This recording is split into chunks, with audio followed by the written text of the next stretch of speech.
हैं। रायबरेली सबसे hot seat मानी जा रही है। यहाँ पर राहुल गांधी चुनाव लड़ रहे हैं, लेकिन परिदृश्य उस दिन से बदला जिस दिन मनोज पांडे समाजवादी पार्टी छोड़कर भारतीय जनता पार्टी के साथ आए।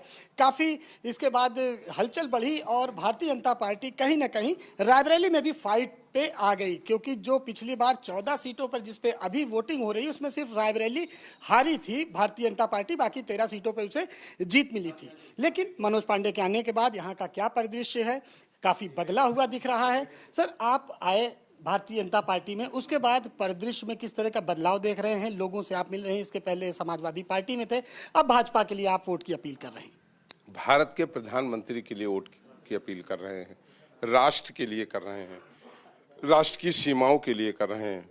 भगवान प्रभु राम के भव्य मंदिर को बनाने का काम किसने किया? कोविड में से लेकर आज तक अपने परिवार के 80 करोड़ लोगों के लिए खाने की व्यवस्था किसने किया?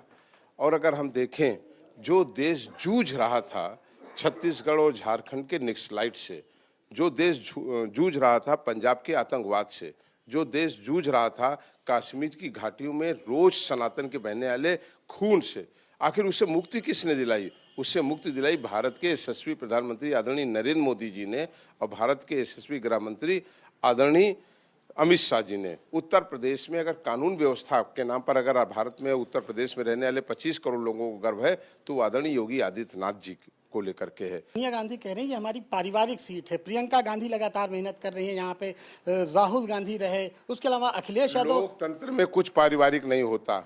राजा के पेट, रानी के पेट से पैदा हुआ व्यक्ति ही राजकुमार कहा जाता था राज्य तंत्र में। लोकतंत्र में जनता का चुना हुआ व्यक्ति ही जो है वो पारिवारिक होता है। और राजनीति में इस शब्द को मैं आपसे निवेदन करूंगा, इसका इस्तेमाल करना बंद करिए। राजनीति रायबरेली जीत रहे हैं, पूरा देश जीत रहे हैं आप। अब आपने ही अभी कहा अपने शब्दों में, आपकी बात रिपीट कर रहा हूँ कि 79 सीटें आप जीत रहे हैं। एक सीट पर अखिलेश यादव जी कयास लगाए हुए हैं और ठीक है, एक सीट वो कौन सी है वो अखिलेश जी को बताना चाहिए कि एक सीट हम कौन सी जीत रहे हैं। ठीक है। तो ये थे हमारे साथ मनोज पांडे जी, जिनका साफ कहना है कि इस बार 80 की 80 सीटों पर कमल खिलेगा और रायबरेली में भी इस बार परिवर्तन देखने को मिलेगा। कैमरामैन सुंदरम के साथ नीरज मिश्रा, न्यूज़ इंडिया, रायबरेली।